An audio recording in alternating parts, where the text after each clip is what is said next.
Shout to Audi for a punching radio for inspiring this song. Are you pissed off and beaten down? Ready to bring justice back to this town? The world is collectively losing its mind. In a time like this, truth is hard to find.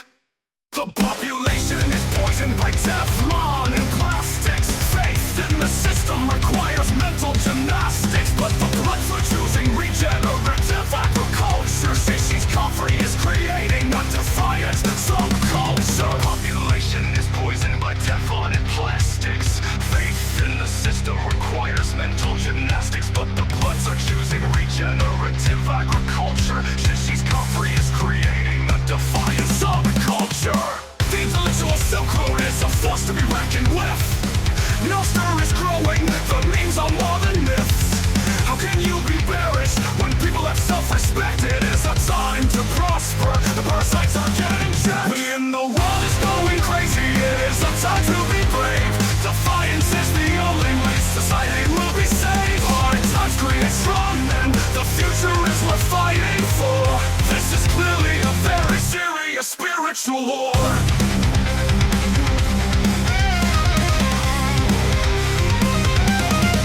Stable coins are shit coins, it is clear to see. Private in name only won't prevent bending the knee. Freedom is enlightened, not bestowed by the ruling class. Truth is objective, and if you ignore it, we'll kick you in the ass. Well, that's the problem if a bit too much self-respect. Outsourcing responsibility to whoever city group selects. The most valuable things you have are your time and your mind. Surrendering those is what makes the world blind. The intellectual Silk Road is a force to be reckoned with. Nostr is growing, the memes are more than myths. How can you be bearish when people have self-respect? It is a time to prosper, the parasites are getting checked. When the world is going crazy, it is a time to be brave. Defiance is the only way society will be saved. Hard times create strong men, the future is worth fighting for. This is clearly a very serious spiritual war.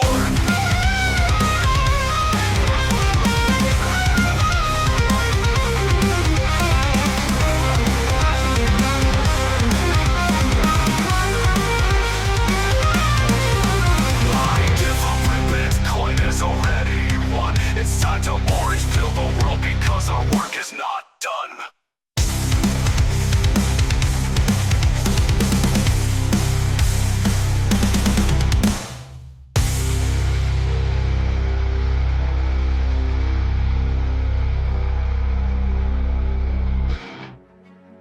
I'm Travis. I'm 35 years old and I'm a longshoreman near Baltimore. I discovered the intellectual Silk Road through some of my favorite non-compliant Bitcoin podcasts like The Bugle and Ungovernable Misfits. Thanks to the intellectual Silk Road, I learned how to leverage Nostr, eCash, and multiple privacy-enhancing techniques that have empowered me to become the sovereign individual I always dreamt of becoming. The intellectual Silk Road gave me the tools and the resources necessary to become the epicenter of hyper-Bitcoinization in my community. I look forward to growing as a sovereign peer in this vast society of other sovereign individuals, and I encourage everyone interested in joining the intellectual Silk Road to do so. Travis is just one of countless individuals gaining value in the fastest growing value for value community the world has ever seen. Will you join us? Find out more about the intellectual Silk Road today. This week, the people of the world will be watching David Bailey's Twitter account with notifications turned on as he is about to break the internet while breaking all the rules. Bailey is throwing the world's biggest Bitcoin-only conference while inviting shitcoiners, politicians with questionable histories, influencers of all persuasions, trans people, Monero influencers, members of intelligence agencies, members of the intellectual Silk Road, and many more. He vows to break the internet in a way that makes CrowdStrike look like a walk in the park, while shooting the price of Bitcoin up to unimaginable heights. We are all going to get rich while watching the greatest spectacle in history, while Terrence Yang sits at home pouting while playing the world's smallest violin. Journalists Richard Greaser and Rod Palmer will be on the ground, covering the breaking stories, while also subverting compliant PodConf culture by selling non-KYC cigarettes in a peer-to-peer manner. Will Bitcoin be able to hit 100K by conference day? The God Candle is coming, and it's going to be David Bailey who ushers it in. Brace yourself because this is hyper-Bitcoinization.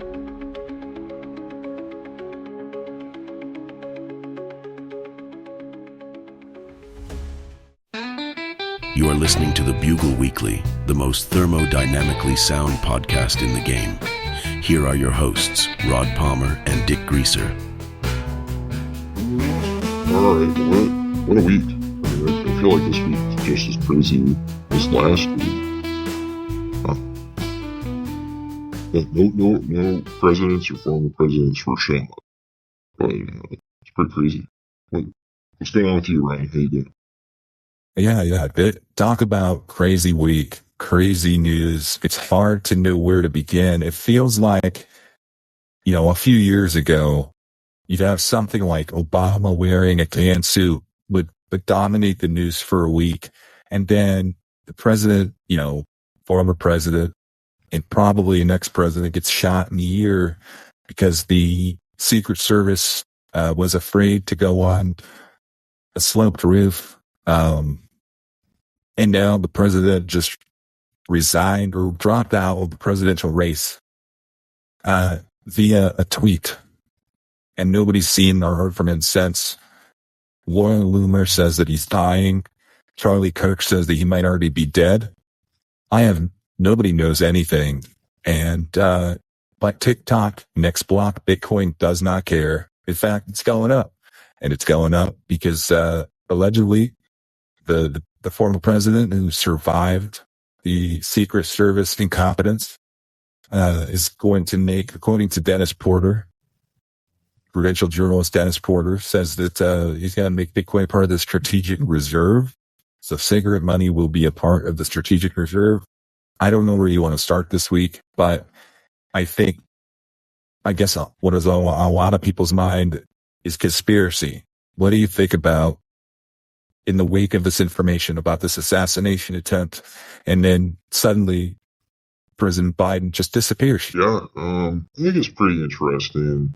I don't really know what to make of everything going on right now. And, I think this is one of the important skill sets of credential journalists is to know when they don't. And I think one of the problems is a lot of our competitors, people like Laura Loomer, for example, she makes things up all the time. She pretends to know things. And I know some people have been accusing Dennis of doing that this week. He doesn't do that. People are attacking Dennis because I think they're jealous. I think they're jealous of all the work, all the proof of work that he's put in. I think they're jealous of the sources that he's curated and that he scooped Bitcoin magazine. But as far as current president of the United States, it just feels like a really tough time for democracy. We don't know what's going on. Resigning with a tweet. Who knows if that is real? If Elon has been launching an absolutely relentless civil attack on us all, and we're trying to present a civil defense. And I think one of the solutions in providing that civil defense is that we have to move off of his platform, which he controls, because he hides the lead, the likes. And he runs the bots. That's my question. So the bots, there's so many bots on Twitter, and they're crypto bots, but the most annoying ones are the political bots, the Ukraine bots, the pro-Biden bots. But how do the bots know that Biden might be dead? How do the bots know that he dropped out of the race? How do they know who's going to replace him? Because I think a lot of these bots have been deployed under the expectation that Biden was going to be the candidate against Trump. And now I don't think anybody knows anything. So you talked about it. You said that the press needs to learn when they don't know. And so after the debate a few weeks ago, everybody accused the press of knowing that Joe Biden was senile, he had dementia, and that they were withholding it from the American people. And so they've tried to overcorrect by acting, they didn't know. I think it's obvious that the press is really stupid and they just don't know anything, because now they've been trying to overcorrect the past few weeks and act like they do know about a lot of things. And it's obvious that they don't. And it's causing all this chaos. Nobody knows which news to trust, because everybody's got somebody's reporting that the President Biden is staying in the race. Some people report that he's dropping out. Some people report that he's agreed to do this or endorse Kamala Harris. And then others are saying that's not true. Now they're saying that he's dead. Some people are saying he's just got COVID. Some people are saying that he doesn't even know that he dropped out of the race yet, but nobody knows. Everybody's pretending they know, and it's creating a crazy amount of confusion. And like you said, the civil defense, now that we don't know who's liking the tweet, you got something that somebody says, I will vote for Kamala Harris because I like coconuts, K-Hive, hashtag K-Hive, and it's got like 57,000 likes, and it's only been posted for 15 minutes. Like, how am I supposed to know if this candidate's actually popular and I should give them money? If I'm going to send them sats to donate to their campaign, I want to know that they're popular, but I can't tell. It could all just be fake likes. Yeah, I know. There's been a lot of theories out there. There's this Bitcoiner on Twitter named Clancy RBT. And Clancy believes that Joe Biden was actually replaced for a while. There's like some sort of like clown or something like that. And interesting theory. I've heard that too. They look at his facial structure. It is just not the same as it was a couple of years ago. Yeah. But I think this kind of confusion is being intentionally put into these social media platforms where you have very different opinions on things in order, like, we've been very successfully non-compliant, and we're seeing the impacts of our non-compliance, of the compliance strike. And, all this confusion entering into the ecosystem makes it harder for people to know what to not comply against. You know what I mean? And right. There's a lot of arguments that are going on. And I think that the important message, for our listeners to understand is that the ultimate form of non-compliance is taking care of yourself and having self-confidence and self-worth. And a lot of people are missing out on that. They're not smoking cigarettes. They're not transacting peer-to-peer. They're not buying their cigarettes without KYC. They're not feeding their soul. They're not taking care of themselves. And so that's an important thing, to remember right now is it's a time to, build yourself up, build the people up around you, instead of getting lost in the noise of all the crazy shit that's going on. Right. I think that a lot of the anxiety and the tension and the negative attitude in the Bitcoin Twitter community comes down to self-confidence. Because I think, today, the big news today on Twitter, it looks like Swan just laid off all the influencers, big portion of their company. This comes on the heels of, Wallet of Satoshi last year left the United States. He couldn't use it. Donis from Nostr wouldn't let you do Zaps anymore if you use the app from the App Store. You had Phoenix Wallet pulling out. You have Binance going under. And all of these custodial Lightning and custodial Bitcoin solutions that people depend on are going belly up. You can't count on them to stay in business or to You can't count on them to stick around and custody your Bitcoin safely for you. And a lot of people in Bitcoin, they don't know how just to actually use that, to hook up to their node and to use Bitcoin peer-to-peer and to send a transaction from, their device or their computer and actually sovereignly use Bitcoin. And so all these custodial solutions are going under and they're thinking, I'm going to run out of custodians to send Lightning for me. But if they just get back to the basics, actually learn how to set up a hardware wallet and take self-custody and broadcast a transaction or set up their own Lightning node, that confidence and that self-worth, that feeling of accomplishment will give them the confidence they need to not be so bearish just because a custodial Lightning wallet, ends up going bankrupt. And I think that you'll be able to see that Bitcoin has already won, and it doesn't even matter if you can use Wallet of Satoshi or Swan. You can still do this yourself. And people just don't realize that. A lot of people, I would say 90% of the Bitcoiners on Bitcoin Twitter, they don't know how to use Bitcoin peer-to-peer. Yeah. I mean, and this is one of the dangers of PodConf. The industry has been way too dependent on PodConf. And I think people are waking up to that because, a lot of their favorite influencers that, work for like one of the core institutions of PodConf, Swan, are now, out of jobs. And so the influencer market is being completely turned upside down in the same way that, the custodial Lightning wallet has historically turned upside down.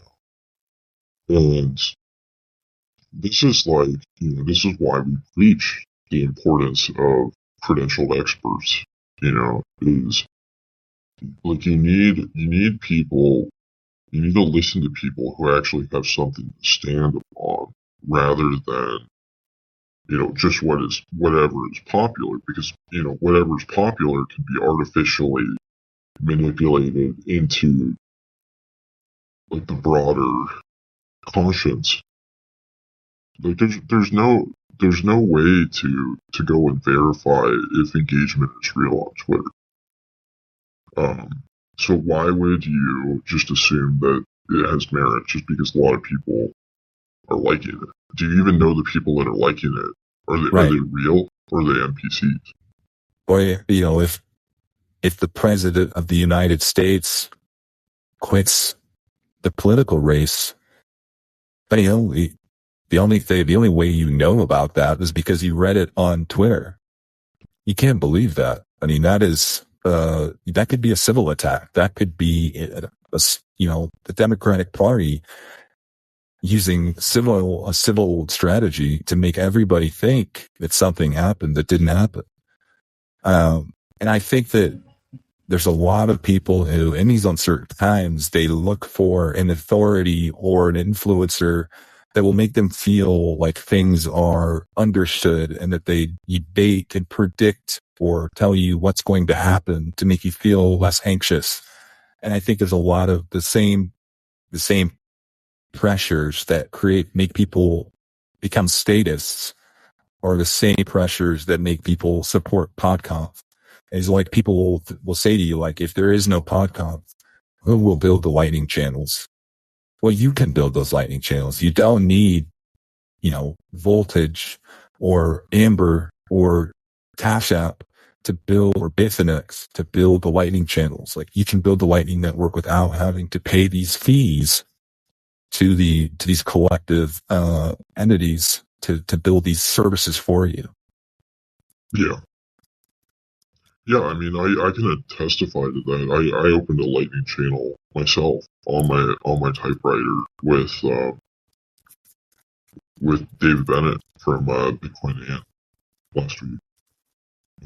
And I will say it was a headache, but the feeling of accomplishment after completing it, of being sovereign, was pretty good. Oh yeah, I mean, that probably gives you a lot of confidence. Like, if you're Cash App, you can't use Cash App, you can do this yourself. Yeah.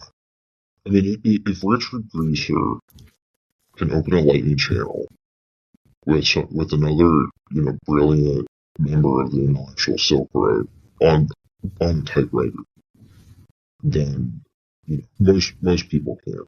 Like Yeah, I think the bar has been set at 81 IQ, and so there's a good chance our listeners have a higher IQ than that and can accomplish it for themselves.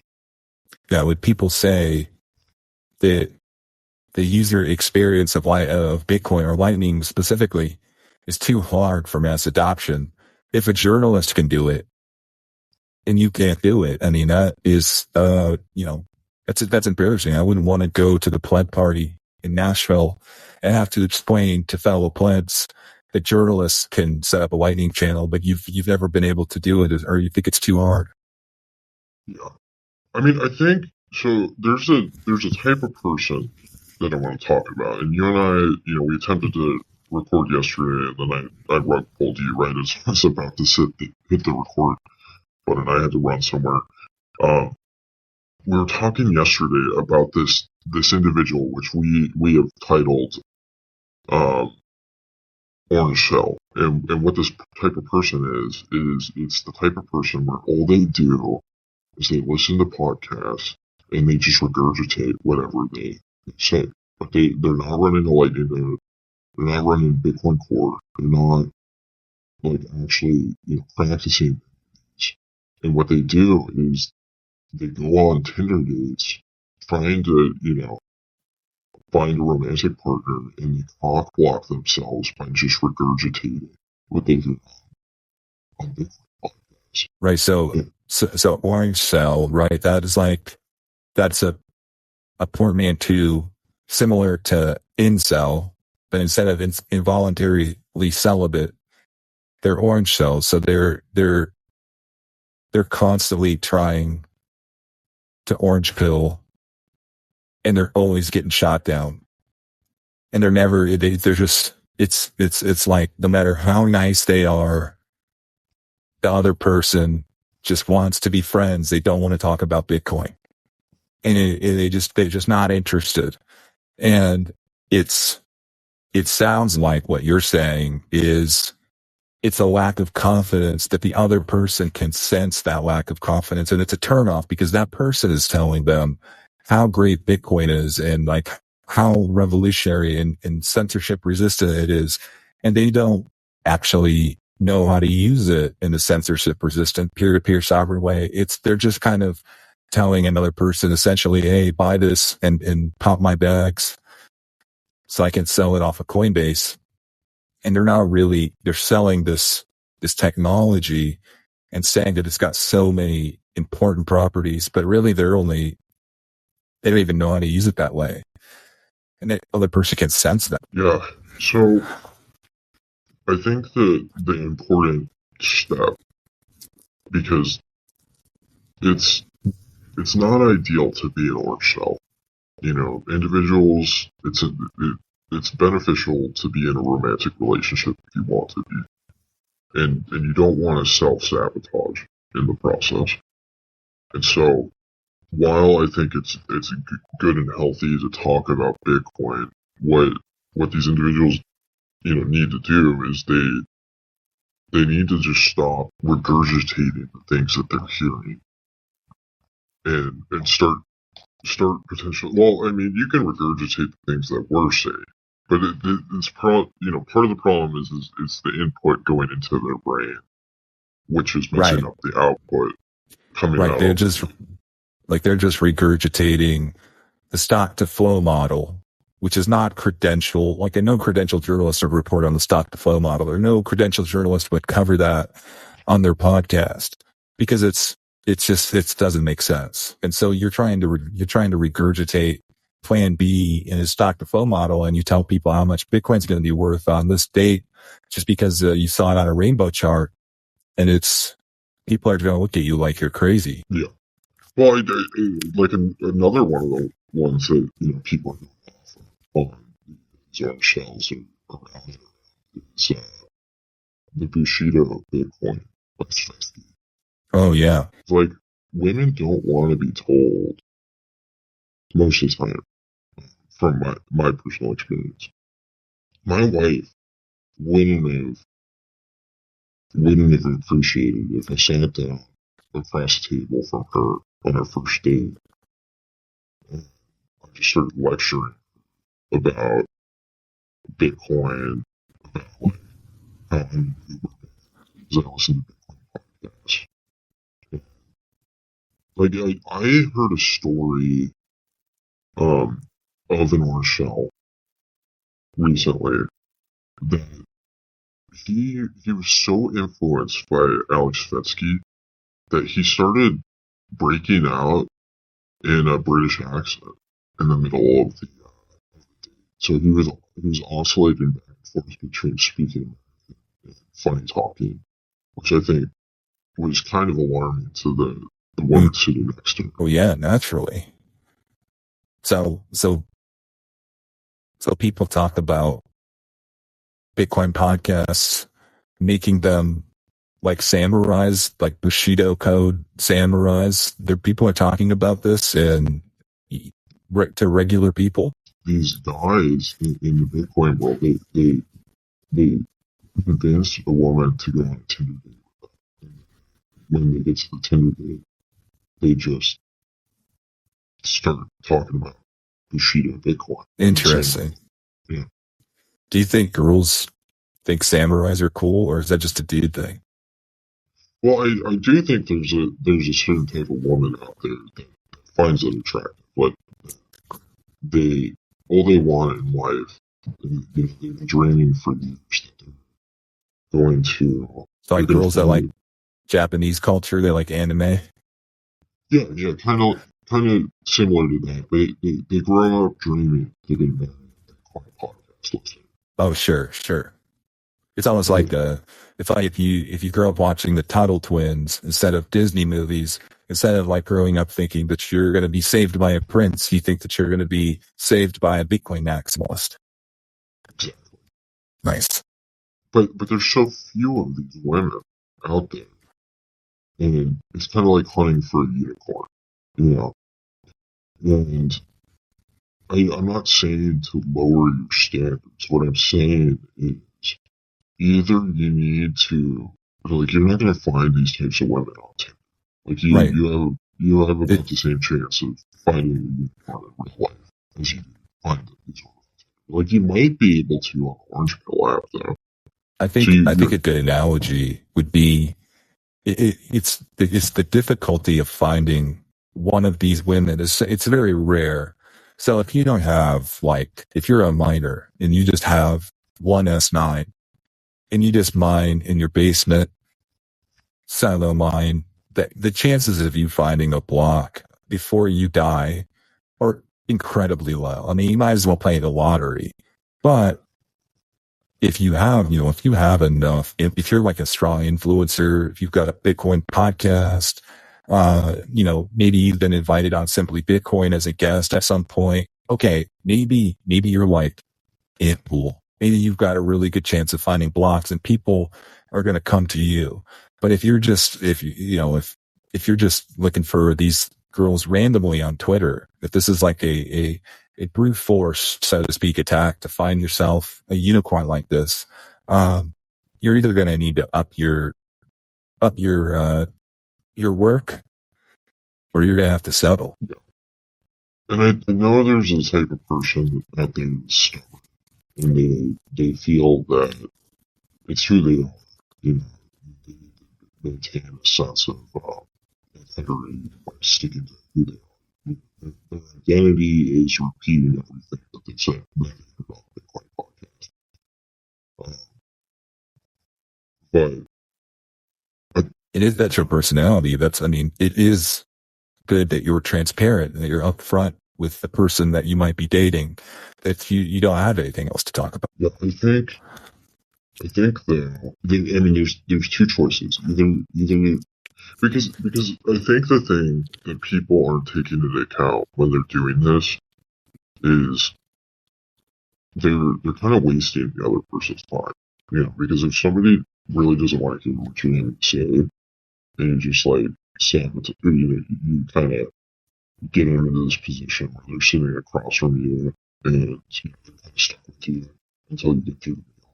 Like, just like go and find people that are willing to So maybe what it looks like is informing the person on the date that that's what you say in the Tinder DMs when you're going back and forth and you're agreeing about where to go.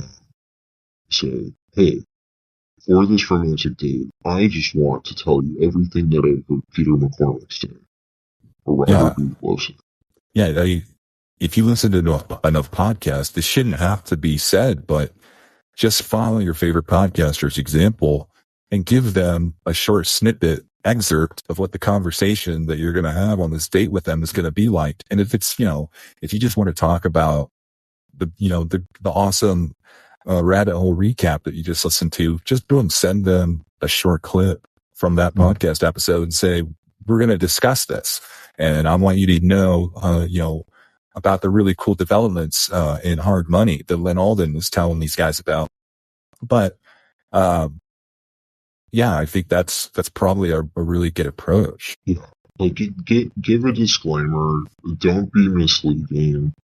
Like I know that you think you might orange pill this person, and I think there's a lot of people that go on Tinder dates because they say either I'm going to get sex out of this or I'm going to orange pill them. But the problem is that you're doing neither. You're accomplishing neither, and you're actually harming this person because they're going to walk away and be unable to see that Bitcoin is one for a much longer time. Oh yeah, for sure. They're going to be jaded from that. So like another idea, send them a glossary of terms. I mean, if you're going to be calling people midwits, no coiners, normies, fuck you money, you're going to be saying these terms. Make sure that they understand them ahead of time. Let them study that so that they can be like, oh, I know what he's talking about. 80 IQ. Duh, this is actually a positive. Yeah, you don't want to end the day with the last words that you say to the other person be have fun soon. Right. Like, let's try and avoid that. But right.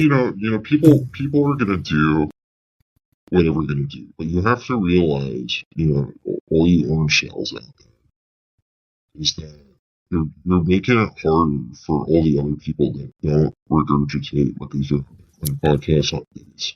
If somebody says that just casually mentions their Bitcoin, there's probably a pretty significant chance that she's interacting with some other orange cell, and so she's going to be less likely to, even give that person a chance.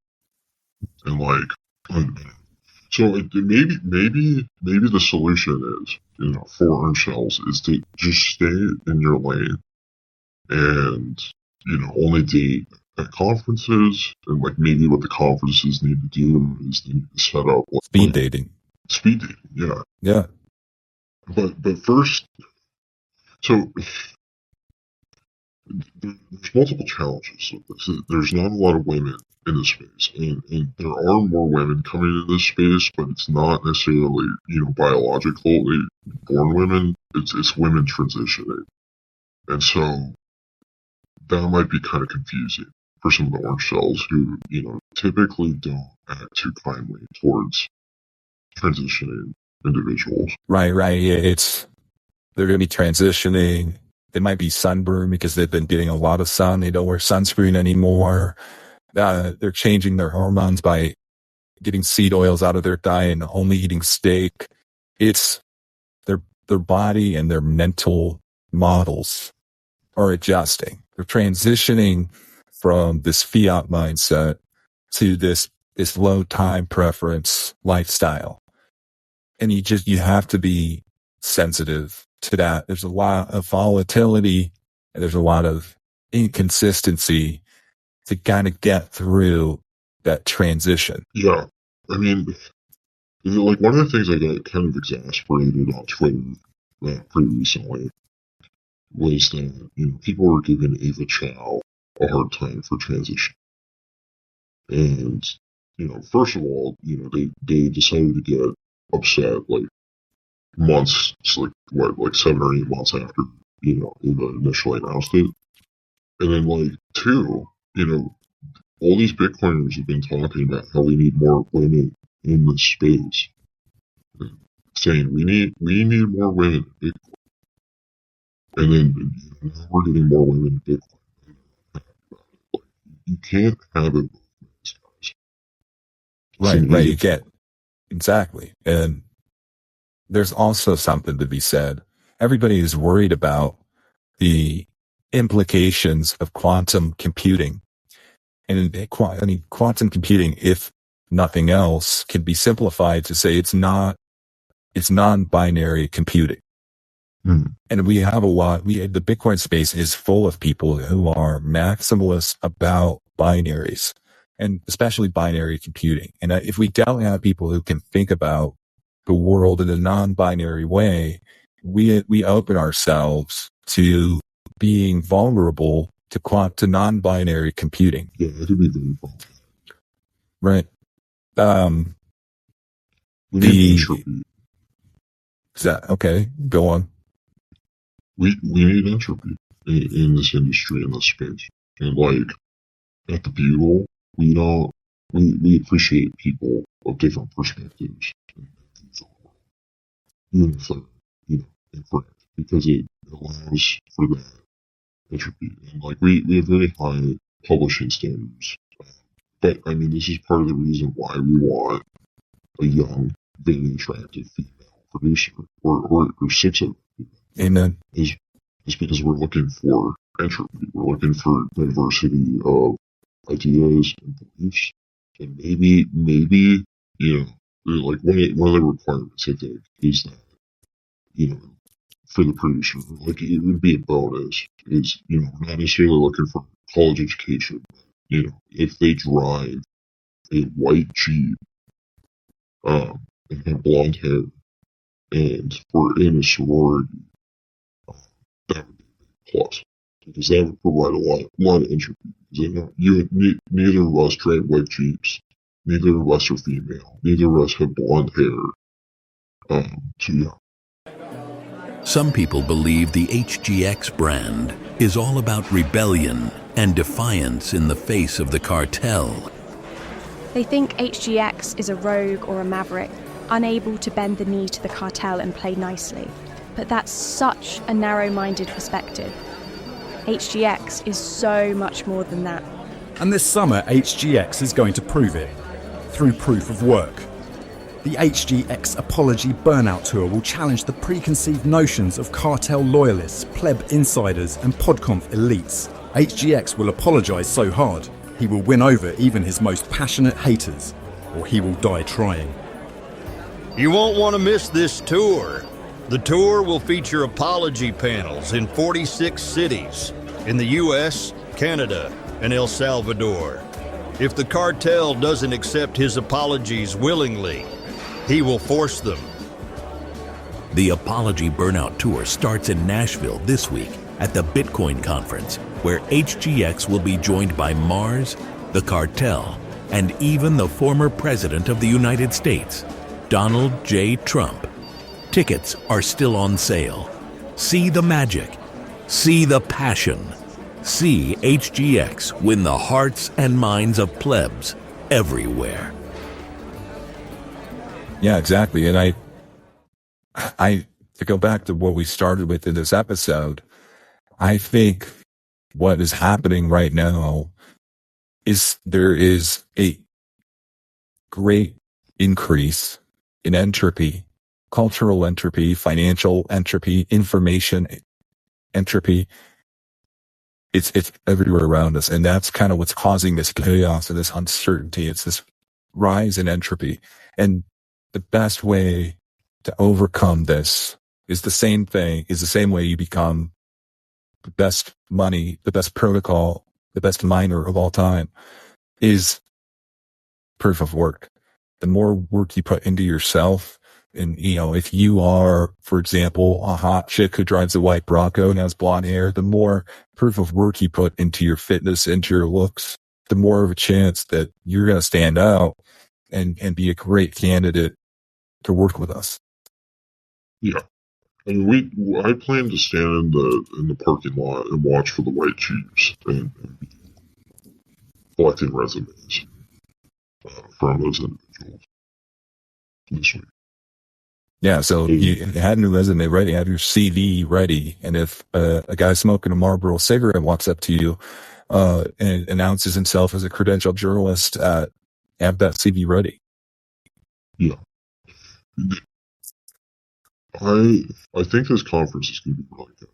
And we're in a position to be looking for a super smoking hot producer because John at Ungovernable Misfits, there's so much hash rate at the Bugle. He gave us almost a petahash for a week. Wow. And I think, the amount of Bitcoin, after Trump speaks, pumps Bitcoin to $200,000. Like, this is my prediction. This is going to happen instantly. He's going to talk, and then Bitcoin, before the speech, is going to be like close to $70,000. And after, it's going to be like $250,000. And that's just the start. We're going to be at a $2 trillion Bitcoin, based on my expert opinions and charts that I've been looking at. I've been learning how to use TradingView on my typewriter. We're going to be at a $2 trillion Bitcoin. And that hash that was mined into the Bugle for almost a week, the revenue off of that is going to be a lot of money. And we'll be able to afford these sororities. How many cigarettes do you think that would be worth at $2 trillion? $2 trillion. Sorry, I priced that incorrectly. I meant to say 2 trillion USDT. Oh, yeah, of course. Bitcoin has already won, so obviously the dollar standard has moved to Tether. We need to start pricing everything in USDT instead of dollars, like, as soon as possible. Really help this man. How many cigarettes? Well, I think we'll hit sat cigarette parity at a $2 trillion Bitcoin. Wow, that's we might even be at a pack per sat. So we could probably buy hundreds of thousands of packs of cigarettes. Wow, that's retirement money. Wow.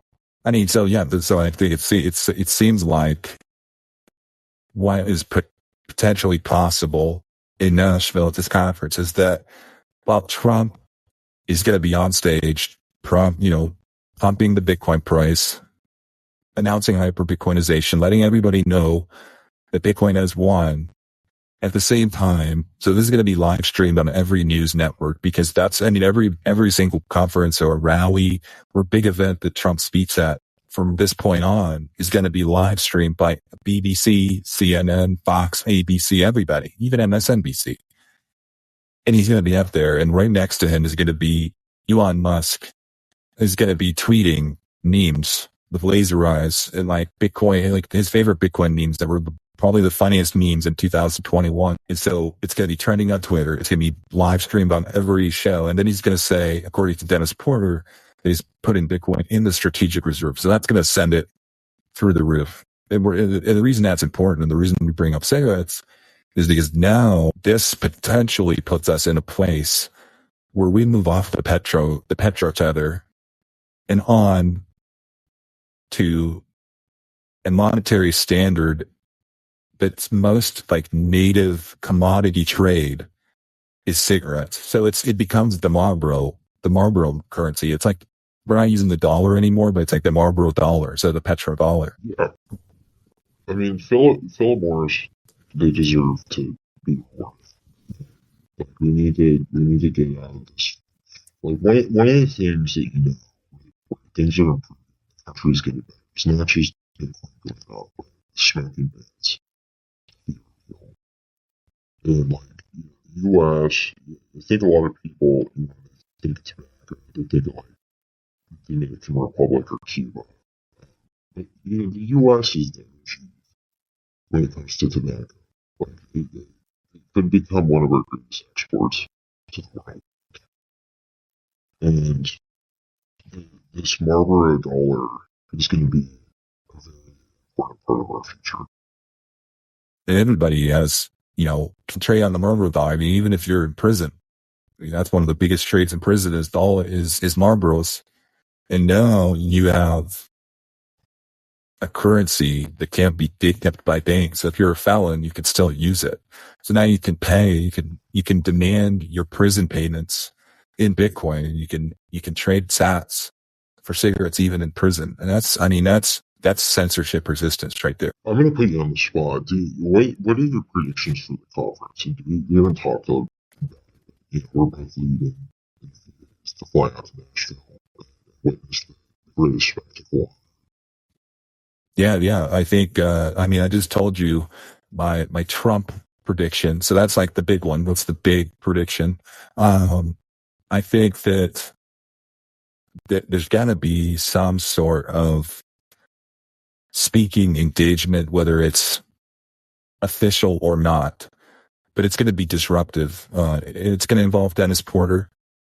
There's going to be a lot of simping of politicians. I think that without RFK, Vivek, Trump, all these different senators and congressmen and regulators from the Biden administration, everybody's going to be extremely respectful and really simp those politicians and really try to encourage them to help give us NGU. I think there's going to be a lot of feds and spooks there. And we talked about this. They're going to be wearing Monero t-shirts and even Bitcoin t-shirts. And they're going to really want to talk to you about privacy.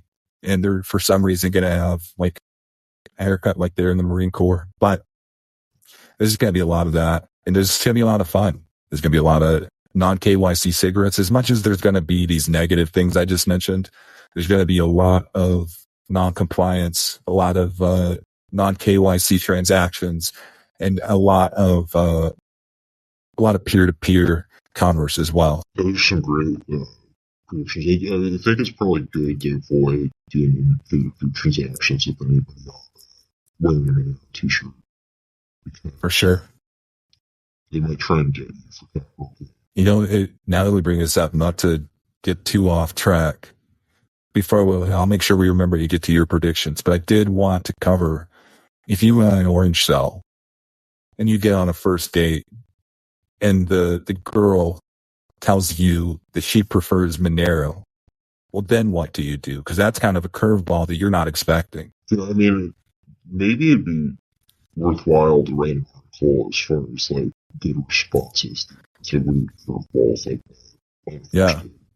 Well, one thing, we'll get back to your predictions. I just think that that's a diamond in the rough, right? Because if you have a girl who's really, really, really, really focused on privacy and she's a Monero maximalist, every time I've met one of those girls, they're extremely sexy. They're extremely hot. So if you find that, don't let it go. It's definitely not a Fed. Or maybe it is, I don't know. But what is your predictions for the conference? Let's see. What do I got? Which politician do you think will be simped the hardest other than Trump? I don't know who all the politicians are. I feel like there's still announcements yet to be made. I think RFK Jr., there's not going to be much simping for him. He was last year's news. He's a shitcoiner. Yeah. All the politicians are shitcoiners. But I don't know. I don't know who's going to be the second most simped. I think it'd probably be somebody, whichever politician speaking there that simps the hardest for Trump is going to be the one people simp for the hardest. My prediction is it's going to be California Congressman Ro Khanna, because he's a progressive, and I think a bunch of libertarians are going to want to be like, hey, we're libertarians, but we really believe that Bitcoin is money for enemies and that it's for everyone. And we want to welcome the progressives to this community. Yeah, I don't know. That's probably a good prediction. I could say my prediction, it feels like you almost have to make a bingo card of like the most unexpected things that that's what's going to happen, because there's Black swans. Yeah. There's already been some pretty significant unexpected things. David Bailey's Twitter account was suspended. that was pretty unexpected. But I think there's going to be a lot of arguing. There's going to be a lot of arguing about different topics. I think there's going to be a lot of people that go to the conference and are upset that they went to the conference. I think there's going to be a lot of people that go to the conference and are happy that they went to the conference. I think one of the biggest predictions I have is that there's going to be an unprecedented amount of women at the conference, and people are going to be radically surprised by that. I expect to see lines coming out of the women's restrooms. I don't know what the ratio to men to women. I feel like in the past, the ratio has been like 100-1, and I think it'll probably get down to like 50-1. If I was a Fed who wanted to, or anybody interested in doing an in real life civil type of attack, I would pay women to stand in line at the bathrooms, because having a line of women coming out of the bathroom at the Bitcoin conference would be an immediate signal. People would be tweeting about that. They would be they would posting videos and pictures of it and be like, wow, there's so many girls here. You should buy your tickets next year. Yeah, I mean, watch out for the girl. Well, yeah, I mean, this is like kind of going back to what you were saying previously about the women on date telling you that she likes. They kind of be wary of that. Oh yeah, because there is the situation, you know, that you have to keep in mind. If you have the question in your head, is this too good to be true? It might be too good to be true. There is a such thing as being too based, and so that's true. Don't trust, verify. Yeah, don't go and tell the hot girl your seed phrase, your recovery phrase, because she likes Bitcoin and Monero and be careful about telling them your favorite podcasts, because if your email password or your helper questions for one of your accounts, or some of your people can access your accounts, if those helper questions are Bitcoin podcasts, she's going to be able to guess them. Mm-hmm. Yeah. Is there anything on Polymarket for the odds of Shinobi and D++ getting together at the conference? I think the odds are pretty low.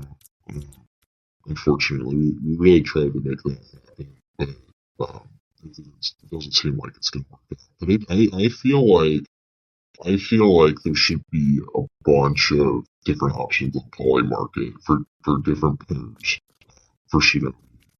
Different space. I think that'd be absolutely phenomenal. Would love to see that. I think it's time.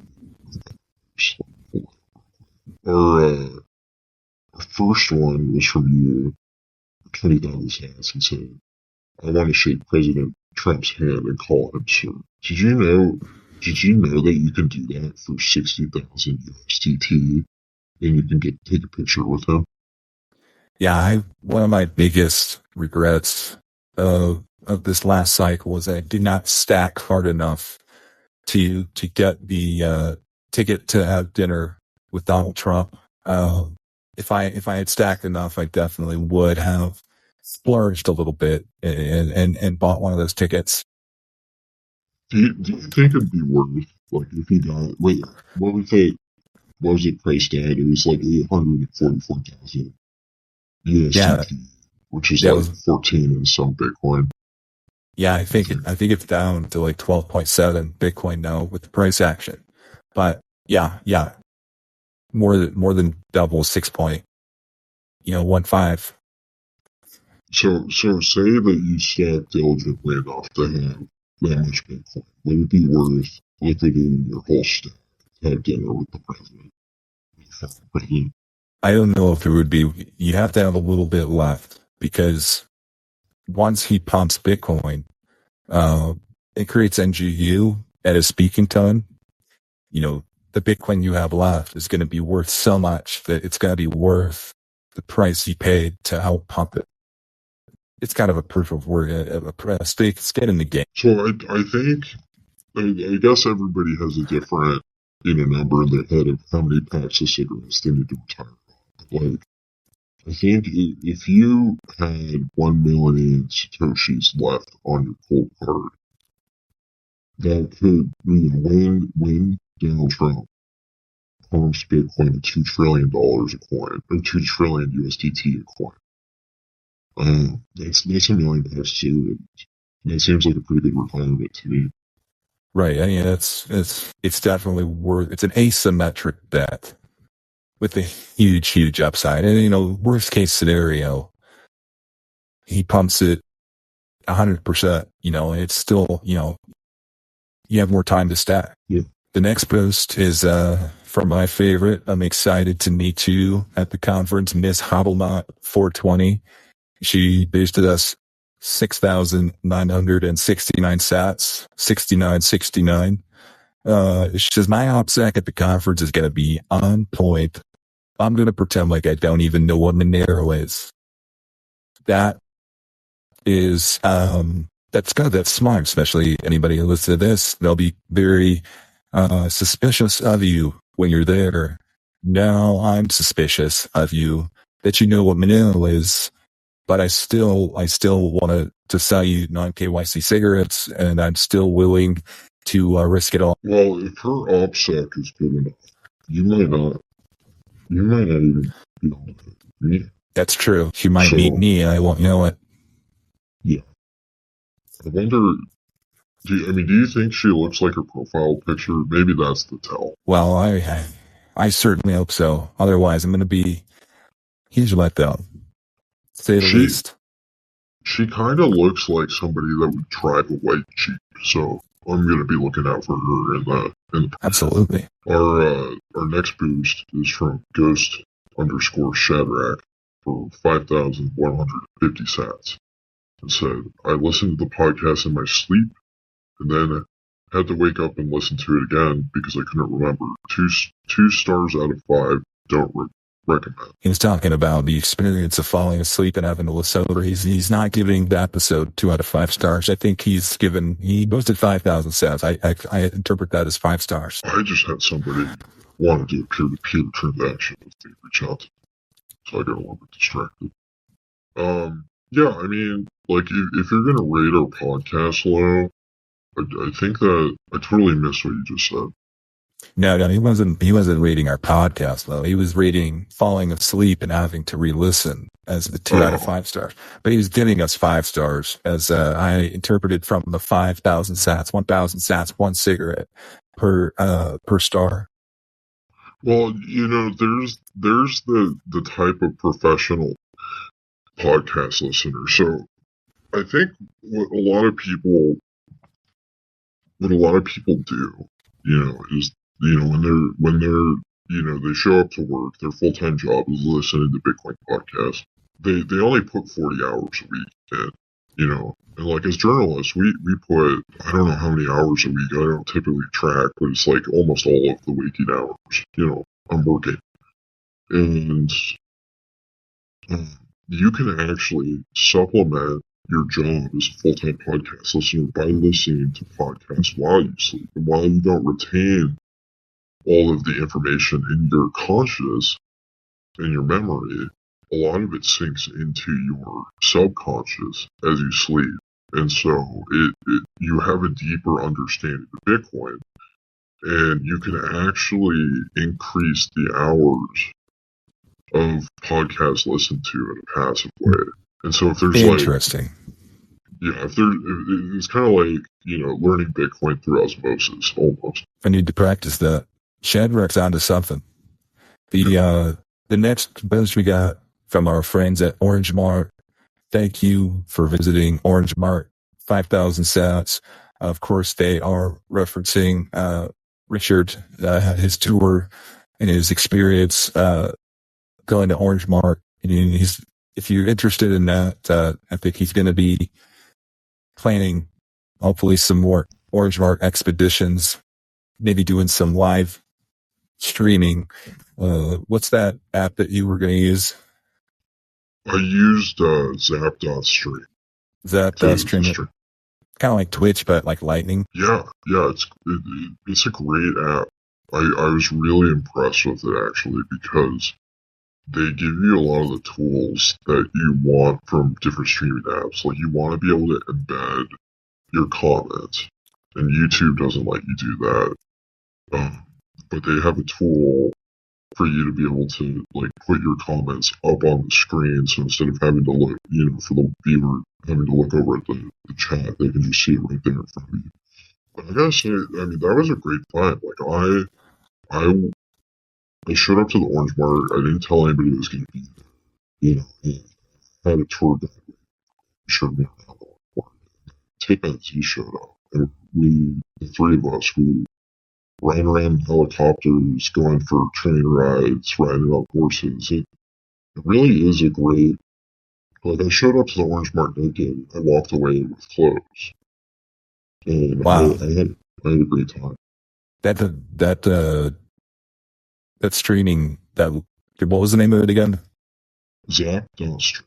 Zap.stream. That seems like it would be awesome to have some sort of Noster integration where you could like post some sort of embed of your stream in a Noster post, and somebody could click on that in Noster through their Primal or whatever client they use, and then have that live stream, view that from their Noster app, and then you could comment on it from Noster or Zap it, and it would integrate with Zap.stream. I don't know. That just seems like a cool integration if nobody's already working on that. Yeah, I think that'd be pretty cool. Like, I think, one of the primary things for these that needs to happen for these products to get built out really well is that people have to use them.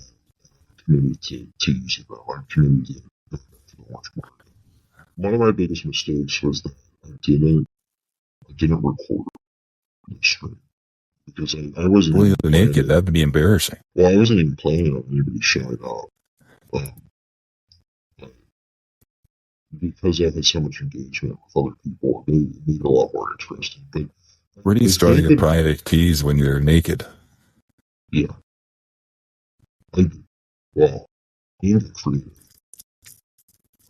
I think that I'd like to be streaming more frequently. I thought the RNC was a good chance to stream, and I totally missed out on that.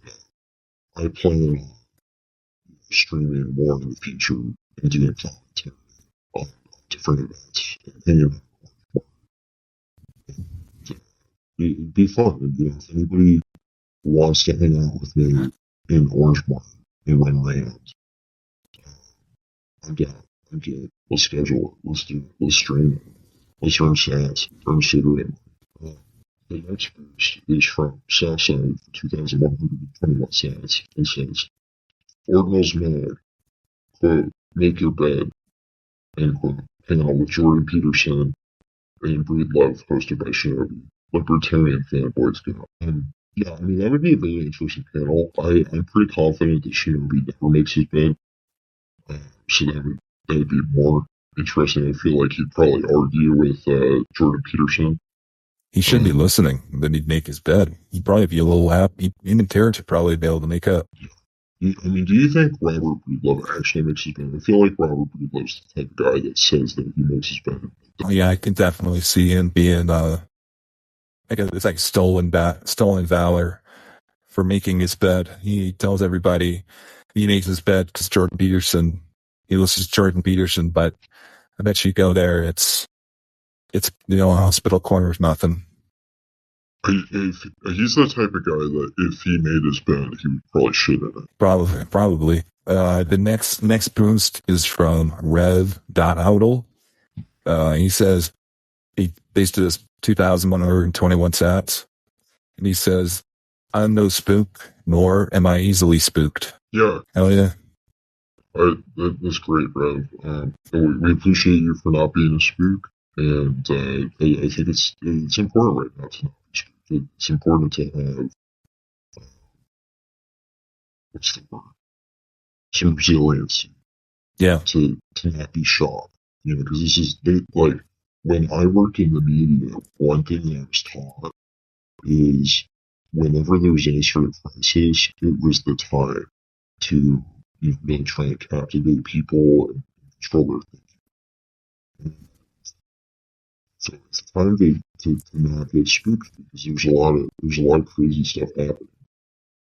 Right. And to piggyback off the advice from the beginning of the episode, if you know who Wavlake is, you can also check him out. He did a podcast with Pleb Chain Radio, and he did a podcast with the High Hash Rate, the Weed podcast. They talked to him, and he's like a off the grid homesteader. He's the guy who lives off the land. He is sovereign, and he does sovereign mind, and he does peer-to-peer, and he is non-compliant, and he does it, and he survives that way. His whole life is built off of this self-sovereignty. So he has the confidence and the resiliency because he's done the proof of work. The next one is Pies. Oh, wait, I gotta say one last thing about the last piece. This podcast he mentioned, I would highly suggest any of the podcasts in the intellectual Silk Road, if you're a full-time podcast listener, to not listen to those ones when you're sleeping. Those are good ones to listen to when you're awake and be able to remember what was said on them. But if you listen to them first when you're awake, then you can listen to them when you're sleeping. Yeah, I would piggyback off of that and say those types of podcasts and those episodes, they're not normal macro, moon NGU podcasts. They go a little deeper. So you want to be awake for those until you're really like a high functioning podcast listener. A good podcast to listen to supplement your podcast listening to while you're sleeping. They would be some of the, maybe What Bitcoin Did, maybe the Pop podcast, something like that. Something where you can just learn about the price of Bitcoin and where it's going. And, in macro charts, and those would be really good to just have reinforce that macro confidence in the NGU while you're sleeping. Next one is from Pies for 420 cents. And it says non-KYC and then cigarette. Thank you, Pies, for that boost. That's what these cigarette or what these boosts go towards is non-KYC cigarettes. It's about developing the market of freedom as much as possible. Yeah. And then the last boost, at least one of the last one I see, is from 400 sats from Brother Abile, A.B.I.L.E. And it says, keep up the great reporting. So Brother Abile, that's what we're here for. That's what our commitment is to you as Bugle readers, Bugle listeners, is we'll always keep up the great reporting.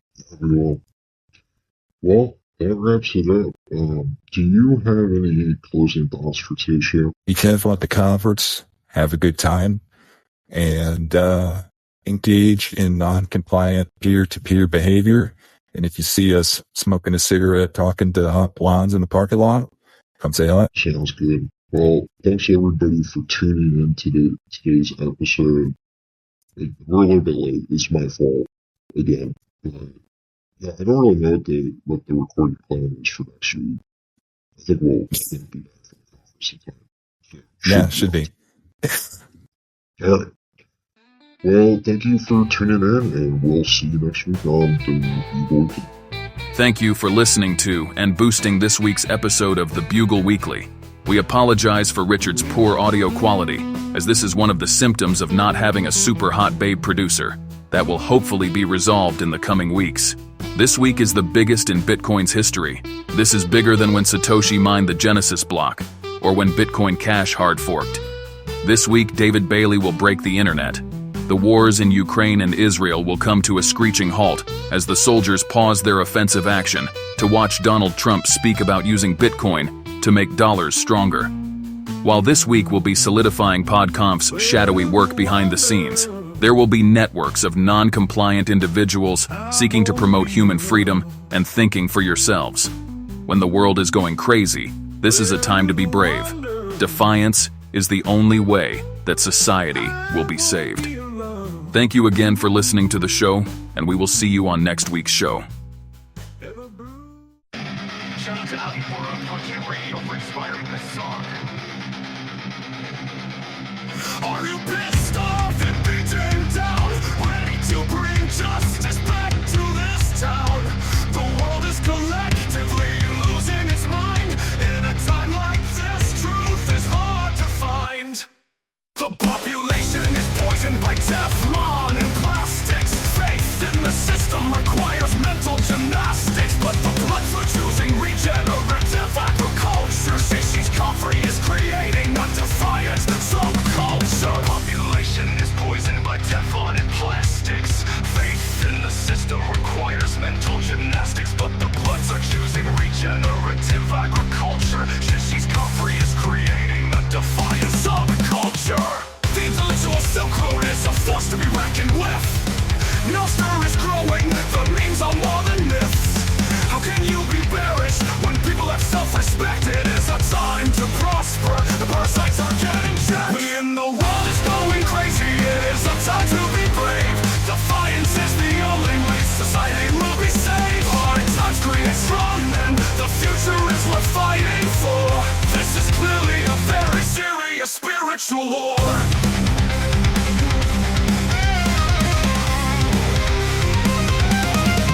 Stable coins are shit coins, it is clear to see. Private in name only will prevent bending the knee. Freedom is a light and not bestowed by the ruling class. Truth is objective, and if you ignore it, we'll kick you in the ass. Well, there's a problem if I bring too much self-respect, outsourcing responsibility to whoever city group selects. The most valuable things you have are your time and your mind. Surrendering those is what makes the world blind. The intellectual Silk Road is a force to be reckoned with. No star is growing, the memes are more than myths. How can you be bearish when people have self-respect? It is a time to prosper, the parasites are getting checked. When the world is going crazy, it is a time to be brave. Defiance is the only way society will be saved. Hard times create strong men, the future is worth fighting for. This is clearly a very serious spiritual war.